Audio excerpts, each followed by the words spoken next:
It's good to be back in Karachi, although it's a chip मौसम and the गर्मी is too much. लेकिन मौसम toxic हो कोई बात नहीं, उसके लिए आपके पास एयर कंडीशनिंग भी होती है, आप अपनी ड्रेसिंग सेंस चेंज कर सकते हैं, नहा धो सकते हैं and you can cool yourself down, listen to some good music, watch something nice, कोई अच्छी सी पॉडकास्ट, कोई अच्छी सी किताब जिसके ज़रिए आप अपने जहन को रिफ़्रेश कर सकें. लेकिन how do we overcome toxic behaviours. अच्छा, मैं आज थोड़ा सा कॉन्वर्जेसन को फ़र्क करना चाह रही थी कि हम हमेशा बात करते हैं कि दूसरे लोग अगर आपके साथ टॉक्सिक हों तो आप उनको कैसे हैंडल करें, लेकिन हमेशा याद रखिए कि दुनिया और पूरी कायनात है वो डुअलिटी पे है.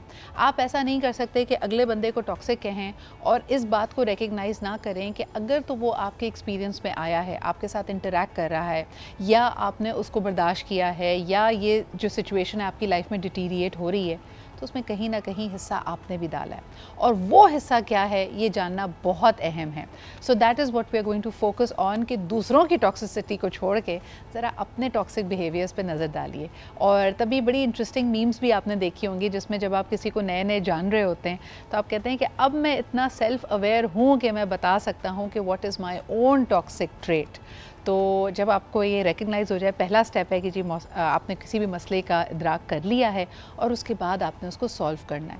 तो आपके अपने मनफी रवैये क्या हैं, आप कहाँ कहाँ गलती पर हैं और उनको सुधारने में आपको क्या मदद मिल सकती है, आज के हमारे सब्जेक्ट एक्सपर्ट्स आपको बताएंगे. फर्स्ट एंड फॉरमोस्ट जी क्लिनिकल साइकोलॉजिस्ट हैं, साइकोथेरेपिस्ट हैं, मेरी बहुत अच्छी दोस्त हैं, हमारे साथ मौजूद हैं नीलम नाज. Thank you Neelam for being here. क्या हाल चाल? Thank you. I am all good and a very good topic today, talking about your own toxic है ना. मैं अभी वापस आती हूँ, फिर तुमसे पूछूंगी तुम्हारा टॉक्सिक ट्रेट क्या है. लेकिन another very dear friend who is also journalist, इसके अलावा आप सोशल मीडिया पे उनको मुख्तलिफ मौज़ूआत पे लोगों को मोटिवेट करता हुआ सुनते हैं और बड़ी ज़बरदस्त इनकी सोशल ऑब्जर्वेशन होती है. हमारे साथ मौजूद हैं सफदर अली. अस्सलाम वालेकुम सफदर, क्या हाल चाल? वालेकुम अस्सलाम, मैं खैरियत से हूँ, उम्मीद है आप भी खैरियत से. अल्हम्दुलिल्लाह. सबसे पहले जी शुरुआत करते हैं. नीलम, मुझे बताइए what is your toxic trait?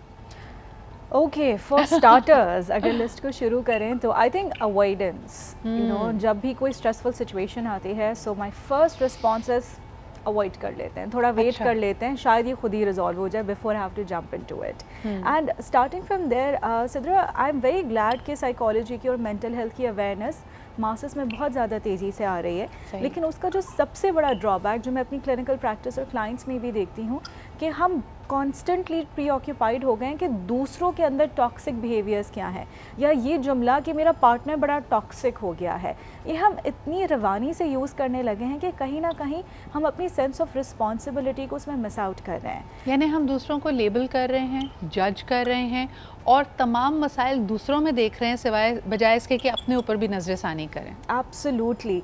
और देखें, जब हम बात करते हैं ना कि टॉक्सिसिटी एग्जैक्टली होती क्या है, वो बस it's just one particular behaviour जो दूसरे के साथ रेजोनेट नहीं कर रहा है.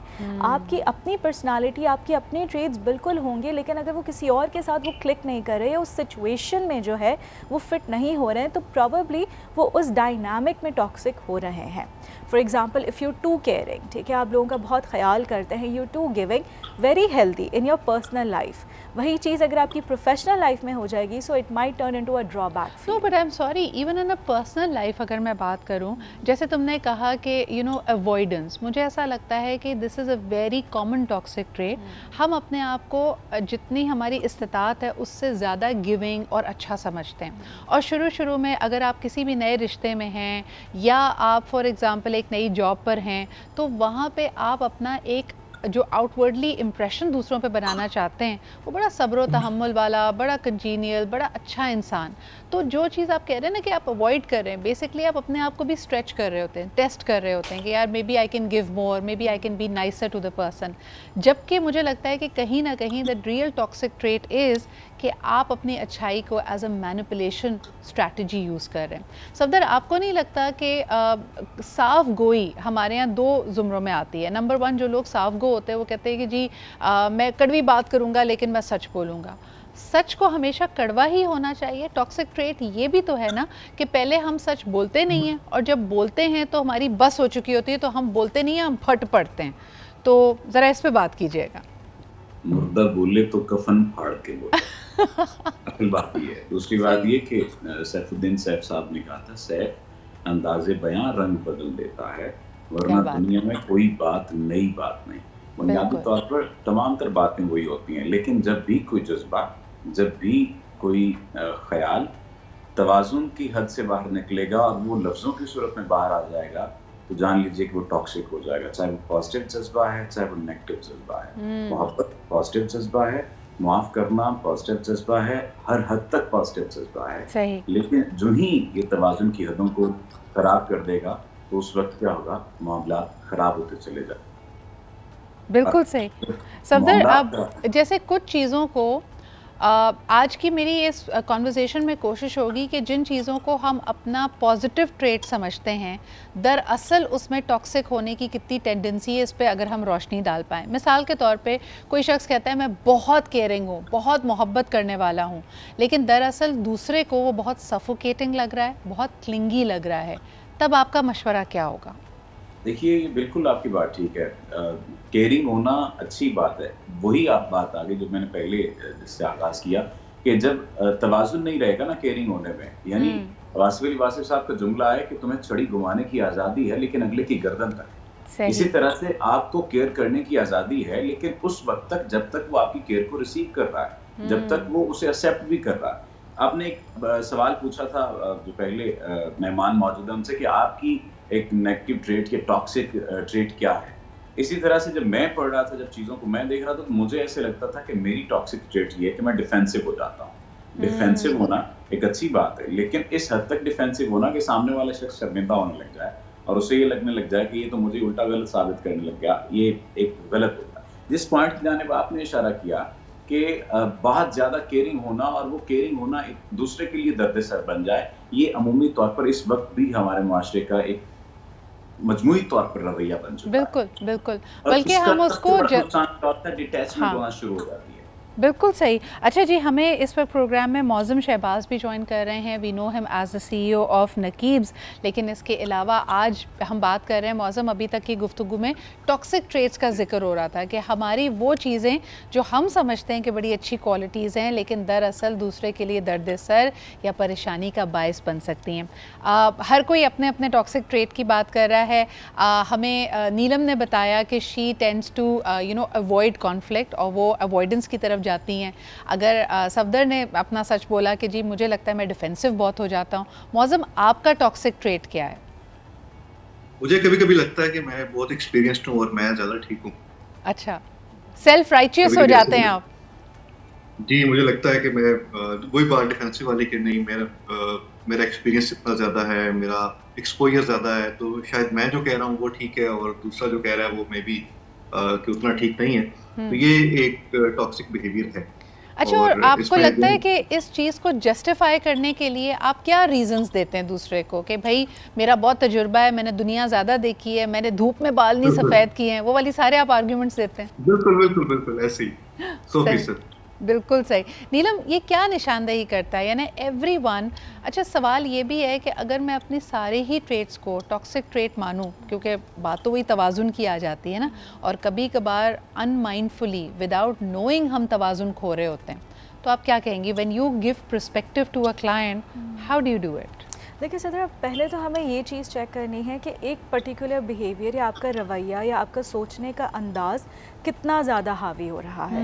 हर सिचुएशन में आपका रिएक्शन वही आ रहा है। जिस तरह आप ज़्यादा ओवरडू कर जाते हैं सिचुएशन को, या आप ओवर एक्सप्लेन कर जाते हैं, या आप बिल्कुल ही ब्लॉक कर देते हैं दूसरों के पर्सपेक्टिव को, बार बार रिपीटेड पैटर्न्स में आपका वो प्रॉब्लम बार बार नज़र आ रहा है। आपके रिलेशनशिप्स में आपको वो रोक रहा है ज़िंदगी में आगे बढ़ने से या ग्रोथ से। सो डेफिनेटली उसको हाईलाइट करना ज़रूरी होता है।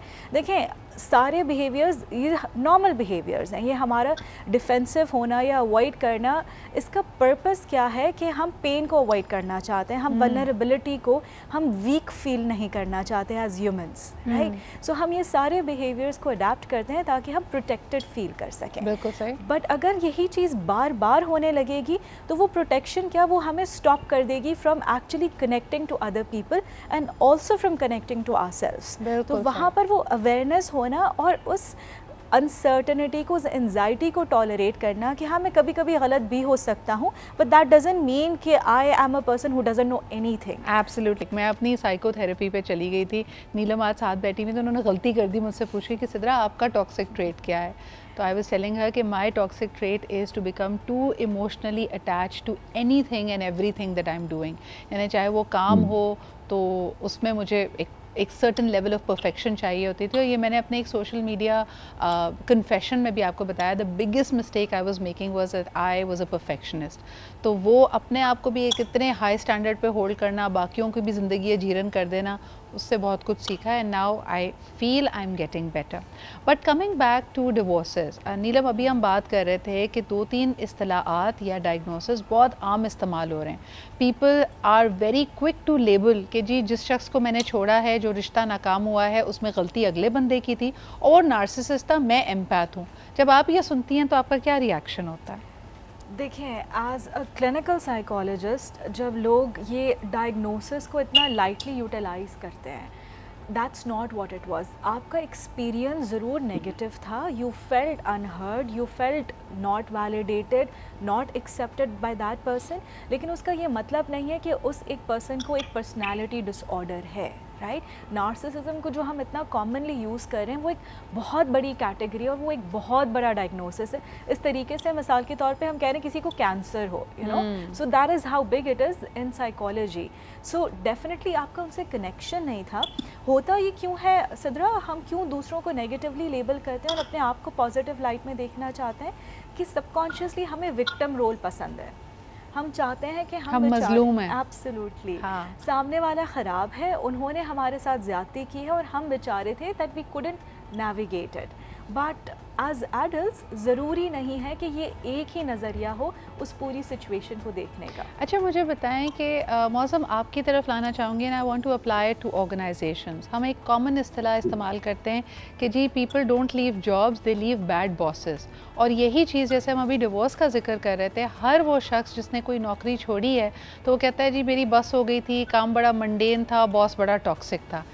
आपके तजुर्बे में किस हद तक सही होता है, या यहाँ पे भी वही बात लागू होती है कि this was just your experience, because some people are still continuing to work with the same organisation and living, you know, getting satisfaction out of the same system and the same boss and the same management. What is your opinion about it? Sidra, toxicity boss की दो तरह की हो सकती है। एक तो boss खुद टॉक्सिक है, उसका अपना बिहेवियर जो है, और सेकेंडली अगर उसके पास कोई कंप्लेंट्स आ रही हैं, उसके पास कोई इश्यूज ऐसे आ रहे हैं कि जो एड्रेस करने वाले हैं, जिसकी वजह से टीम के अंदर जो माहौल है वो बेहतर नहीं है, और वो उसको भी इग्नोर करता है, तो वो भी उसकी टॉक्सिसिटी उसी में आएगा, क्योंकि डिसीजन तो एट द एंड उसने लेना है। वो किसी बंदे को नहीं छोड़ना चाहता कि ये बंदा आउट परफॉर्म करता है, ये ज्यादा रेवेन्यू लेके आता है, या ये इसकी परफॉर्मेंस बहुत बेहतर है, लेकिन उसकी वजह से उसकी टीम बहुत तंग है और बॉस ये डिसीजन नहीं कर पाता कि मैं इस बंदे को कैसे करूं साइट पे। बहुत से जो बिजनेस कंसल्टेंट्स हैं उन्होंने ऐसे लोगों को जब कंपनी से सजेस्ट करके रिमूव करवाया, तो वहाँ जो परफॉर्मेंस थी अगले चंद महीनों में, चंद हफ्तों में, वो बहुत ऊपर गई। अच्छा, और आपके एक्सपीरियंस में मौज़म, जो लोग खुद टॉक्सिक ट्रेट्स होते हैं, जो आपने कहा कि बॉस के खुद अपने टॉक्सिक ट्रेट्स हो सकते हैं, इनको कितनी सेल्फ अवेयरनेस होती है? कितने लोगों को पता होता है कि मैं टॉक्सिक हूँ? देखें, अगर तो कोई जैसे कहते हैं कि अपना एहतसाब करता है उसका रोजाना सोने से पहले या कभी भी जब उसको फ्री टाइम मिलता है और वो अपने बारे में सोचता है कि मैंने आज क्या अच्छाई और बुराई की है या मेरी वजह से कितने लोग तंग हुए हैं, तो देखें वो बंदा तो अवेयर होगा और वो उसके ऊपर कॉन्शियसली एफर्ट भी करेगा। लेकिन अगर कोई ये नहीं करता तो यकीन करें कई लोगों को पता भी नहीं चलता, और उनके इर्द गिर्द एडवाइज़र भी ऐसे होते हैं कि जो उनकी उस शख्सियत की वजह से उनको उनके ये ट्रेट्स बता भी नहीं पाते, कि अगर हम ये बताएंगे तो वो बॉस की शान में गुस्ताखी हो जाएगी और फिर शायद हमारी नौकरी का मसला बन जाएगा, हमारी जो पोजीशन है वो तो बिल्कुल सही। अच्छा मौज़म, एक कॉलर हमारे साथ है, उनकी बात भी सुन लेते हैं। हेलो, अस्सलाम वालेकुम। वालेकुम अस्सलाम। जी सर, क्या कहेंगे हमारे आज के मौजू पे? आज का मौजू जो है वो बहुत ही अच्छा होता है, ज़्यादा साइकोलॉजी पे ही डिपेंड करता है। तो साइकोलॉजी में तो हमने ये पढ़ा है कि सबसे मुश्किल काम है इंसान को समझना। तो जाहिर है इंसानों में इंसान रहता है, फैमिली है, बीवी बनते हैं और दीगर माशरे के लोग हैं, तो जाहिर है वो तो टॉक्सिक तो लाजमी होगा ही, लेकिन ये है कि इसको ख़त्म मिनिमाइज किया जा सकता, खत्म नहीं किया जा सकता। बिल्कुल हम सही। मिनिमाइज इस तरह कर सकते हैं कि हम ज्यादा से ज्यादा लोगों से बिहेवियर को समझें और अपने आप में बर्दाश्त करें। एब्सोल्युटली, बहुत शुक्रिया सर कॉल करने के लिए। सफदर, जैसे अभी हम बात कर रहे थे कि बॉस को और बॉस वाले रोल में, लीडरशिप रोल में कितने लोग अवेयर हैं। अब देखिए, अक्सर बात की जाती है घरों में या फिर ख़वातीन कंप्लेन करती हैं कि जो मर्द हैं, जो हेड ऑफ़ द फैमिली हैं, वो बड़े टॉक्सिक हैं, बड़े गुस्से वाले हैं, बड़े रूखे हैं और मुख्तलिफ उन पर इल्ज़ामात लगते हैं। We all grown up in the 90s, जहाँ अमूमी तौर पर बच्चों के जो इख्तलाफात थे, जो शिकायतें थीं, वो अपने वालिद के साथ थी। वालिद बैड कॉप होते थे और अम्मी गुड कॉप होती थी। लेकिन अगर मैं आपसे पूछूं कि हमारे माशरे में ख़वातीन की और ख़ुसूसन हमारी अम्मियों की, जिनसे हम बहुत मोहब्बत करते हैं, उनकी कॉमन टॉक्सिक ट्रेट्स क्या हैं, तो आप क्या कहेंगे? बहुत सारी ऐसी चीज़ें जिनको डिस्कस किया जा सकता है, लेकिन अक्सर और बेशतर जो केसेस मेरे पास आ रहे होते हैं जो डिस्कशन के लिए, हाँ। जिसमें वो मेंशन कर रहे होते हैं, वो ये कि अम्मी बात नहीं सुनती, वो सिर्फ ये बात कहती हैं कि जो मैं कह रही हूँ वो ठीक है, तुम मुझसे ज़्यादा जानते हो। हालांकि हर अहद अपने अंदर एक नई रिवायत रखता है, तो पेरेंट्स को भी ग्रो करना चाहिए साथ ही साथ। बिल्कुल सही। तजर्बा है, इस बात से कोई इख्तिलाफ नहीं किया जा सकता, लेकिन इल्म और दलील एक मुख्तलिफ चीज़ है और हर ज़माना अपने अंदर जिद्दत रखता है। तो जो बच्चे या जो बड़े भी अब इस दौर में मौजूद हैं और इस दौर के साथ ज़िंदगी गुजार रहे हैं, इनके तजर्बात भी मुख्तलिफ हैं, इनकी रिवायात भी मुख्तलिफ हैं, इनके असबाब भी मुख्तलिफ है जो उन्होंने उस तजर्बे की रोशनी में हासिल की। और उनकी अच्छा सफदर, मुझे बताएं, अगेन मैं अम्मी पे ही रहना चाहती हूँ, मुझे बताएं कि वालदाएं अक्सर कहा जाता है कि इमोशनल ब्लैकमेलिंग ज़्यादा करती है, गुस्सा नहीं करती लेकिन उनकी आंख में आंसू आ जाता है या फिर वो बात करना छोड़ देती हैं, कुछ जगहों पे खाना खाना छोड़ देती हैं। ये टॉक्सिक ट्रेट है। वही ट्रेट्स है ना। हाँ, टॉक्सिक पर्सनैलिटी की ट्रेट्स क्या है? वो अनप्लेजेंट हो जाता है, ठीक है। वो कंट्रोलिंग नेचर उसकी होती है, ठीक है। वो मैनिपुलेटिव कैरेक्टर होता है। तो ये अगर इन दो तीन चीजों को ही हम पैरामीटर बना लें तो मैनिपुलेशन पेरेंट्स की जानिब से हो रही होती है, अम्मियों की जानिब से तो ज्यादा हो रही होती है। कंट्रोलिंग नेचर अम्मियों की तो ज्यादा होती है। हम मसला कहाँ पर होता है? मसला यहाँ पर होता है कि जब हम ये बात कहते हैं कि अम्मी या अब्बा या जो भी सामने वाला शख्स है ये बात ठीक नहीं है, तो वो जवाबन ये बात की जा रही होती है, अच्छा तुम हमसे ज्यादा जानते हो। जब ये वाली बात होती है तो उसका मतलब ये है कि आप डिसरिस्पेक्टफुल हो रहे हैं। अगर आप एग्री टू डिसएग्री भी तो होना चाहिए ना, ये फन भी तो आना चाहिए ना। हाँ। जितना फन ये हमें आना चाहिए इतना सामने वाले को भी आना चाहिए। अच्छा, बेहतरीन इसका जो एक रद्द अमल होता है नीलम, आपके पास भी आती होगी। फिर जो वालिदैन करते हैं, एक तो 2 दिन बात नहीं करेंगे, गुस्सा आ जाएगा तो फिर वही वाली बात कि तुम्हें हमसे ज़्यादा पता है। हाँ हाँ बेटा, तुमने हमें पाला है, हमने थोड़ी तुम्हें पाला है। या फिर नाफरमान औलाद वाली वीडियोज़ आपको व्हाट्सएप पे फॉरवर्ड होने लगती हैं। क्या कहेंगे इसके बारे में, कुछ कहना चाहेंगी? Very passive aggressive, right. और एक और चीज़ मैं ऐड करना चाहूँगी, जहाँ हम वालदा के वाले से बात कर रहे हैं, व्हाट आई सी इज़ कि ये कंट्रोल की नीड भी किस वजह से आ रही है, क्योंकि कहीं ना कहीं उनकी डिपेंडेंसी की नीड बहुत ज़्यादा है। हाँ। राइट। वो अपने बच्चों को, जाहिर है क्योंकि हमारी अम्मियों ने यही किया है कि उन्होंने बच्चों को रेस करने में अपनी सबसे ज़्यादा एनर्जी लगा दी है, पूरी ज़िंदगी लगा दी है, बहुत सारे सैक्रिफाइसेस किए हैं। अब वो एक्सपेक्ट करती हैं वही लेवल की ओबीडियंस, वही लेवल की इम्पोर्टेंस, वही लेवल की अटेंशन। जहाँ पर भी उसमें जो है वो ऊपर नीचे होने लगता है तो वो ट्रिगर्ड फील करती हैं और तभी उनके रिएक्शंस आना शुरू होते हैं। या वो साइलेंट ट्रीटमेंट पे या वो इमोशनल ब्लैकमेलिंग पे चले जाते हैं। बिल्कुल सही, बिल्कुल सही। How do we actually make things happen, how do we connect the dots? सबसे पहले यही सवाल अगर मैं मौज़म आपके पास लेके आती हूँ कि टॉक्सिक ट्रेट्स का अपने बारे में पता है, how do we start healing ourselves? यानी अगर पता भी चल गया कि फ़लानी चीज़ हमारा नेगेटिव ट्रेट है, हील कर पाते हैं लोग आपके ख्याल में? कुछ लोग, वही बात जो मैं पहले कर रहा था ब्रेक से पहले, कि अगर आपको अवेयरनेस होगी, सबसे पहला जो स्टेप है ना वो अवेयरनेस है। अगर आप अपनी जो भी नेगेटिविटीज़ हैं या नेगेटिव ट्रेट्स हैं या हैबिट्स हैं आपकी, वो अगर आपको उनका शऊर हो गया है तो फिर तो आप उसके ऊपर काम करना शुरू कर देंगे। और कुछ ऐसी हैबिट्स होती हैं, ऐसे ट्रेट्स होते हैं जो जल्दी आप उनको ओवरकम कर लेते हैं, कुछ के ऊपर वक्त लगता है, लेकिन आप कंटिन्यूस एफर्ट करते रहते हैं। आप इसमें अगर तरीक़त को ले आएँ, स्पिरिचुअलिटी को ले आएँ, तो स्पिरिचुअलिटी में ये सिखाया जाता है कि आपने तज़किया नफ्स कैसे करना है। तज़किया नफ्स जो है सदियों से जो सूफी बुजुर्ग है वो करते आ रहे हैं और सिखाते भी आ रहे हैं लोगों को, और उनके नज़दीक अल्लाह के करीब होने का जो ज़रिया है वो भी तज़किया नफ्स है कि आप अपनी ख्वाहिशात को, अपनी नेगेटिविटीज़ को, आपके अंदर जितनी भी बैड हैबिट्स हैं आप उनको कम करते जाएँ। अपनी ख्वाहिशात को, जो नाजायज़ ख्वाहिशात हैं जिसकी वजह से आप टॉक्सिक हो सकते हैं, वो कम करते चले जाएँ। तो डेफिनेटली लोग हील होते हैं। इसमें स्पिरिचुअल हीलर्स जो हैं वो भी रोल अपना प्ले करते हैं। सूफी बुजुर्ग जो हैं, जिक्र अस्कार वो भी करता है, और अगर आप करें मेडिटेशन वगैरह, उससे भी आपको काफ़ी हेल्प मिलती है। लेकिन इट स्टार्ट्स विद अवेयरनेस। और मैं एक चीज़ ऐड करना चाहूँगा Sidra before you move on. मैंने एक चीज़ नेचर से सीखी है, वो है डिसेंट्रलाइजेशन। आप अल्लाह का निज़ाम देखें तो वो ऑटोमेटिक चल रहा है। अल्लाह ताला रोज़मर्रा के मामलात में इंटरफेयर नहीं करता। जो चीज़ चल रही है, एक निज़ाम है, उसने अपने बताए हुए तरीके के ऊपर चलना है, और वो कोई भी चीज़ दूसरे के बीच में इंटरफेयर नहीं करती। जैसे डिसेंट्रलाइजेशन को मैं मज़ीद थोड़ा सा एक्सप्लेन करूँ तो परिंदे हैं या जानवर हैं, तो वो देखें कि अपने जो उनके बच्चे होते हैं, वो एक स्टेज के बाद जब आप उनको ट्रेन कर लेते हैं, उनको खाना पीना, चलना या उड़ना सिखा देते हैं, तो उसके बाद वो उनको लेट गो कर लेते हैं। वो ज़्यादा कंट्रोलिंग बिहेवियर में नहीं रहते। वो कहते हैं कि ठीक है, हमारा ये रोल था, हमने आपको बर्थ दी, आपका ख्याल रखा, आपको पाला पोसा, आपको ट्रेन किया, now you go and live your life. ये चीज़ मैंने नेचर से नहीं, दैट इज़ एक्सट्रीमली इम्पोर्टेंट। मुझे ये बताएं सफदर, इसमें माफ़ी दोनों एंगल से, यानी अगर आप में कोई टॉक्सिक ट्रेट रहा है, क्या हम वो लोग जिन्होंने हमारे इस टॉक्सिक रवैये की वजह से सफ़र किया, हम उनसे कभी ज़िंदगी में जब हमें अदराक हो जाता है माफ़ी मांगते हैं? और फिर दूसरी सबसे बड़ी चीज़ कि क्या हम अपने आप को माफ़ कर पाते हैं? माफ़ी मांगनी चाहिए लेकिन मांगते नहीं है। माफ़ कर देना चाहिए खुद को, लेकिन हम कर नहीं पाते। उसकी वजह यह है कि हम लर्न नहीं करते, हम सीखते नहीं। मैं एक बात अक्सर कहा करता हूँ कि हम फंडामेंटली कॉपी कैट्स हैं। हम दूसरों को मॉडल करके जो चीज़ें लर्न कर रहे होते हैं, उन्हीं चीज़ों को आगे वो हमारी ज़ात में शो हो रही होती हैं।